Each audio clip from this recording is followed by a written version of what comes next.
Team जिन्होंने ये event को ऑर्गेनाइज किया, क्योंकि एट हर एज मतलब she is in class 12 only, तो मैं सोच रहा था कि जिस एज पे वो एज ए पार्टिसिपेंट होनी चाहिए, शी इज एन ऑर्गेनाइजर, तो that is a big thing, तो वी शुड क्लैप फॉर। तो यही एक जज्बा है इंडियंस का, तो यही एंटरप्रेन्योरशिप में भी है। आजकल जिस एज पे कुछ स्टूडेंट्स जॉब ढूंढ रहे होते हैं, तो कुछ लोग उसी एज पे जॉब्स प्रोवाइड कर रहे होते हैं। आप देखिए जोमेटो, स्विगी, फेसबुक, जो भी कोई जिन्होंने ये अपनी स्टार्ट की कंपनी, तो they're all less than 30 of their age, है ना। तो आजकल जो हमारा टॉपिक भी था ग्रुप डिस्कशन का, कि जिसमें हमने वीवर के लोग बाहर जा रहे हैं ना, एक ब्रेन ड्रेन है, मतलब पढ़े लिखे लोग भी जा रहे हैं और जो कम पढ़े लिखे हैं वो भी जा रहे हैं। बट इसका एक और एंगल भी है कि इंटरनेट ने चीजें ग्लोबलाइज कर दी है, तो वो ग्लोबलाइजेशन से हम कहीं पे भी बैठ के कुछ भी कर सकते हैं। जो आजकल इंडिया में बैठ के लोग बाहर वाले लोगों के लिए मतलब ग्लोबल लेवल पे कंपनीज बना रहे हैं, और यहाँ पे बैठ के लोग यूएसए की कंपनीज चला रहे हैं, और इंडियंस ही बाहर जाके जो उनकी कंपनीज है उनके सीईओज बने हुए हैं। ठीक है, there are lot of example. So अब मतलब हम इसको एक नेगेटिव ढंग से भी देखते हैं और इसका एक पॉजिटिव एंगल भी है। तो इसलिए ये जरूरी नहीं है कि हम लोग बाहर ही जाएं, हम यहीं पे बैठ के ग्लोबलाइजेशन, इंटरनेट ने दुनिया इतनी ज्यादा चेंज कर दी है, और आने वाले टाइम में you are in class like 12, अभी आप जो पार्टिसिपेंट हो 9 से 12 आई थिंक, तो जब आप आज से 5-7 साल के बाद जब आप आओगे जॉब के लेवल पे, तो उस टाइम पे और चीजें बहुत ज्यादा चेंज हो जाएंगी। तो इसलिए इसमें आज का जो युग है, तो the thing that is required is skills. तो सबसे ज्यादा जब आपके पास जो आज की वैल्यू है, वो आपकी एजुकेशन की इतनी वैल्यू नहीं है, डिग्रीज की इतनी वैल्यू नहीं है, आपके स्किल्स की वैल्यू है।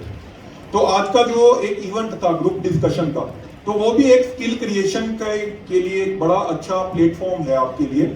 तो ग्रुप डिस्कशन, जैसे सर ने एडीजीपी सर ने बड़ा अच्छा गाइड किया कि ग्रुप डिस्कशन इज नॉट के आप यहाँ पे आके बैठ रहे हो और ग्रुप डिस्कशन कर रहे हो।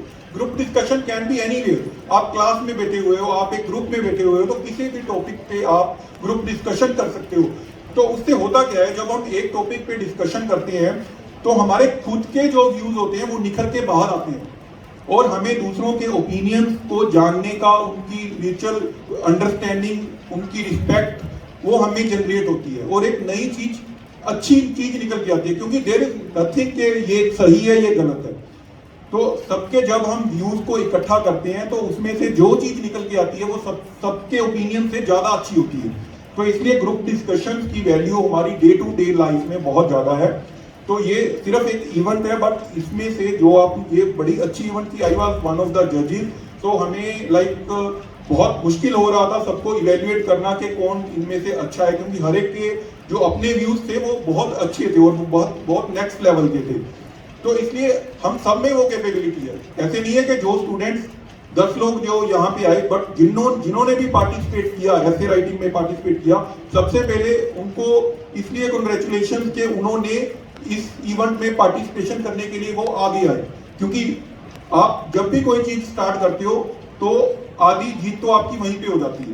ठीक है, तो वहां पे आपने पार्टिसिपेट किया, तो आज आपने जो पार्टिसिपेट किया, तो आपने जो लिखा वहां पे, तो definitely that would help you in future कि आप अपने जो राइटिंग स्किल्स हैं उसको और अच्छा इंप्रूव करो। और उसके बाद जो लोग नहीं भी यहाँ पे पैनल में आ सके, वो भी उतने ही अच्छे हैं, तो वो भी अपनी जर्नी जो है ग्रुप डिस्कशंस की, अपने स्किल्स को इवॉल्व करने की, वो कंटिन्यू रखें। और स्किल्स में एक मैं छोटी सी स्टोरी आपके साथ शेयर करना चाहूंगा। जैसे हम लाइफ, बेटर लाइफ की बात कर रहे थे कि इंडिया में लाइफ जो है और बाहर की लाइफ जो है, उसमें लोग अट्रैक्ट होते हैं बाहर की लाइफ की तरफ। अगर हम देखें, तो हमारे अगर थोड़ा सा हिस्ट्री की तरफ जाएं, तो हम सोचते हैं कि अकबर नाम के हमारे बहुत बड़े राजा हुए हैं, जो जिन्होंने मतलब इतना एम्पायर जनरेट किया। अगर हम उनकी लाइफ और अपनी लाइफ को कंपेयर करें, तो देखिए उनके पास क्या था। उन्होंने अपना एंटरटेनमेंट के लिए अलग अलग सिंगर्स रखे हुए थे, तो अपनी वो जो उनको हर टाइम पे राग सुनाते थे। बट हमारे पास आज क्या है, हमारे पास इतनी एप्स हैं, स्पॉटिफाई है, हमारे पास गाना ऐप है, सावन ऐप है, हम क्लिक ऑफ ए फिंगर तो हम कोई भी गाना सुन सकते हैं, पिछले 50 साल का गाना सुन सकते हैं, आज का गाना सुन सकते हैं। और इतने अच्छे हमारे पास इंस्ट्रूमेंट्स हैं कि जो उस टाइम पे वो सुन सकते थे उससे कहीं अच्छा हम म्यूजिक सुन सकते हैं। अगर खाने की बात करें, हमारे पास जितनी जोमेटो ऐप है, स्विगी ऐप है, हम दर्जनों मतलब 300 dishes at a time order कर सकते हैं। इतने तो अकबर भी नहीं ऑर्डर कर सकते थे। उनके पास एसी नहीं था, उनके पास चाहे उन्होंने हवा महल बनाए हुए थे, बट वो उनके पास इतना कंट्रोल नहीं था कि वो 24 डिग्री टेम्परेचर कर दें और वो मॉइस्चर को कंट्रोल कर लें। बट हमारे पास वो है, हम अपनी टिप ऑफ फिंगर के साथ अपना एनवायरनमेंट कंट्रोल कर सकते हैं। अच्छा, उन्होंने बीरबल को रखा हुआ था कि वो उनको बताए कि इसका आंसर क्या है, बट हमारे पास गूगल है, हमारे पास चैट जीपीटी है। हम उसको टाइप करेंगे और हमारे पास ऑथेंटिक आंसर आएगा पूरा। तो जो आंसर उनको बीरबल भी उस टाइम पे नहीं दे सकता था, वो आंसर हमें आज हमारे जेब में है वो आंसर। हेल्थ फैसिलिटीज की बात करें, उन्होंने अपने लिए स्पेशल बंदे रखे, मतलब वैद रखे हुए थे उस टाइम पे, बट उनके पास उतनी फैसिलिटीज नहीं थी जितनी यहाँ पे मैक्स हॉस्पिटल में है, फोर्टिस हॉस्पिटल में है। हमारे पास वर्ल्ड क्लास हेल्थ फैसिलिटीज है, इतनी केमिस्ट शॉप्स हैं। तो मतलब अगर हम कंपेयर करें तो हमारी लाइफ जो है आज की डेट में, तो ये कहना गलत नहीं है कि अकबर से भी अच्छा लाइफस्टाइल हम इंडिया में रह के, यहीं पे रह के व्यतीत कर रहे हैं। बस जस्ट के हम उस चीज को भूल जाते हैं। हम कई बार एक दूसरे के साथ कंपैरिजन करने लग जाते हैं। जैसे एडीजीपी सर ने कहा कि हम किसी भी सिचुएशन में हैप्पी रह सकते हैं। एक बंदा उसी सिचुएशन में दुखी है और एक बंदा उसी सिचुएशन में बहुत ज्यादा खुश है। ये जस्ट हमारी स्टेट ऑफ माइंड पे डिपेंड करता है। अब सिर्फ जो इंटेलिजेंट क्वेश्चन आईक्यू था वो उसी की वैल्यू नहीं है, अभी इमोशनल क्वेश्चन उसकी भी वैल्यू है। कैसे आप अपनी इमोशंस को कंट्रोल करते हो, कैसे आप लोगों की इमोशंस को समझते हो। और उसके बाद स्पिरिचुअल क्वेश्चन, उसकी भी बहुत वैल्यू है, क्योंकि कई बार होता है हमारे पास सब कुछ है बट स्टूडेंट्स को मैं देखता हूँ, I am from like I have done MBBS, so I am attached to medical line also. तो उसके बाद मैंने थ्रू पीसीएस एंट्री की है सिविल सर्विसेज में। तो मैं देखता हूं कि कितने लोग जब मेडिकल कॉलेजेस में भी जाते हैं, इंजीनियरिंग कॉलेजेस में भी जाते हैं, इतने इतने अच्छे रैंक्स लेते हैं और वहां पे जाके इतने ज्यादा स्ट्रेस्ड आउट हो जाते हैं कि दे मतलब even commit suicide, we know. तो कुछ लोग नहीं सुसाइड कमिट करते बट वो इतने ज्यादा स्ट्रेस्ड रहते हैं क्योंकि कंपटीशन, वो ऐसे फील करते हैं कि मेरे को हर एक चीज पे टॉप पे रहना है।